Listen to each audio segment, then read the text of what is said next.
Hi, my name is Max Boucher, and I want to talk to the students at Sylvan Union School District about what it's like to be a student with disabilities and how I can maybe help you socialize with another student that has disabilities. Now, before I start giving you advice and all that, I kind of want to give you some personal background into me so that you can better understand where I'm coming from.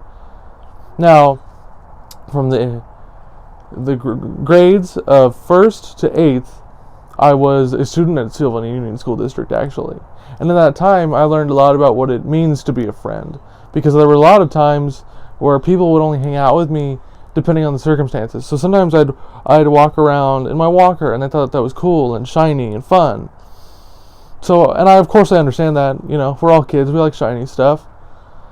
But other than when I was walking or exercising in my chair, they wouldn't really hang out with me. So in that 8 years, I only had maybe 4 or 5 true friends per school level.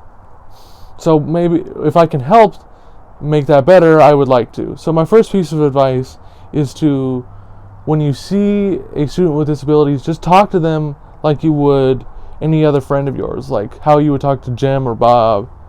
Like, ask them, like, hey, how was your weekend? What'd you do?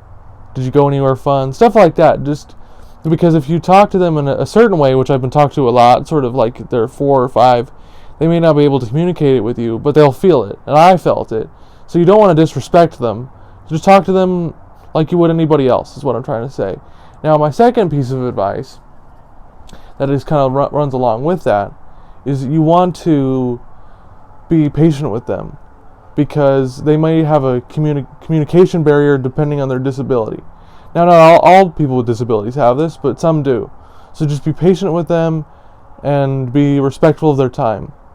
Now, with those pieces of advice, I think what can be gleaned from that, from both sides, from you and the student with disabilities, is a certain respect, because they'll respect you for respecting them, and you'll actually grow a friendship because they'll feel gratitude that you didn't treat them like most people do, like I said, as a 5-year-old.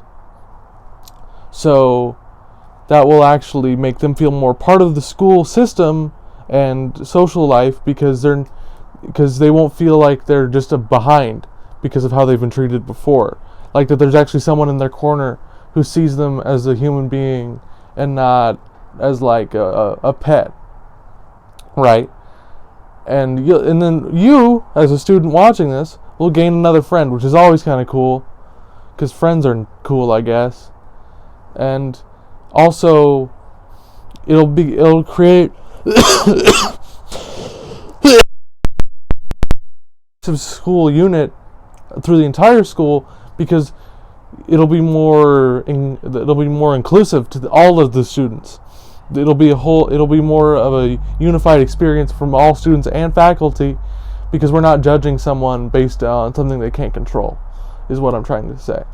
So yes, that is basically my advice, is just treat them with decency and respect, listen to them and communicate with them, and if you can do that, not only you and the person with disabilities will be better for it, but the entire school system and unit will thrive better socially because of it. And I want to thank you for listening to me today, and thank you for letting me into your classrooms, and hopefully you learned something from this, and thank you and goodbye.